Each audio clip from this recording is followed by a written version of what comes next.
With the Spring Carnival racing underway now, Melbourne Cup Day is just around the corner, ladies and gentlemen. Don't you love Melbourne Cup Day? And isn't it great it's not a public holiday here in the ACT, by the way, anymore? We'll all be able to go out on the boss, and it will seem like a day off. But you see, they gave us that bloody public holiday for 2 years. It just, you know, come on, give me a break. We all have the day off anyway, and go out and have a drink on the boss, so, you know. Well, of course, it's just around the corner. And while it might be dubbed the race that stops a nation, there doesn't seem to be anything stopping millions of Australians from handing their cash over in the hopes of winning big. In 2009, now wait for this, ladies and gentlemen, a record $95.6 million was bet on the Melbourne Cup alone, and that's in Victoria and New South Wales. That's only Victoria and New South Wales. But while having a flutter in the Cup can be fun, financial expert Wilson Luna warns that even the innocent bet can have serious consequences. Wilson Luna joins us on the line right now. Good afternoon, Wilson.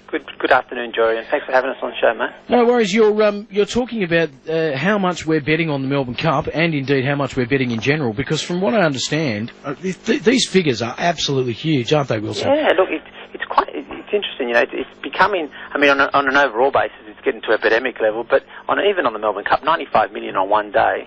And I mean, don't get me wrong, everyone likes to bet on the horses. Nothing wrong with that. It's just when it gets slightly out of control, or when you've got a gambling problem, or once it gets to that situation where it starts affecting your family finances, that's when you sort of got to curve it back, and you've got to say, okay, well, let's be responsible here, because at the end of the day, it's just a horse race.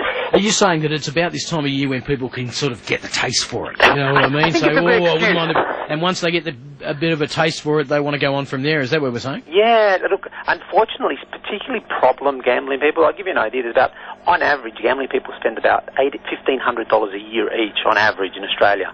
And it's times like this, because the emotion's so high, we generally say when emotions are really high, generally our intelligence are at our lowest. And what we're saying is just don't get too carried away on it, or at least take some simple steps to make sure, especially if you've got a partner in that circumstance and you know that they're prone to get too emotional and overspend on what they shouldn't, or maybe even spend some money that should be going to essential bills. There's some simple steps that you can take to make sure that it doesn't get out of hand, and hopefully, you know, you find yourself in the red because of one day. I kind of like having a bit of a bet, and I've had a bit of a flutter on the pokies before and all that sort of stuff, but I like having a bit of a dash on the horses sometimes.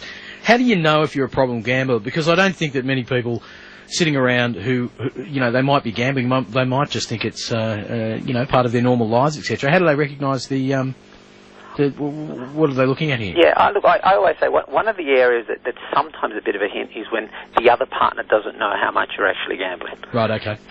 Two is when you've got a secret account, or you've been in circumstances before where, you know, they found out that you were gambling and they didn't know about it.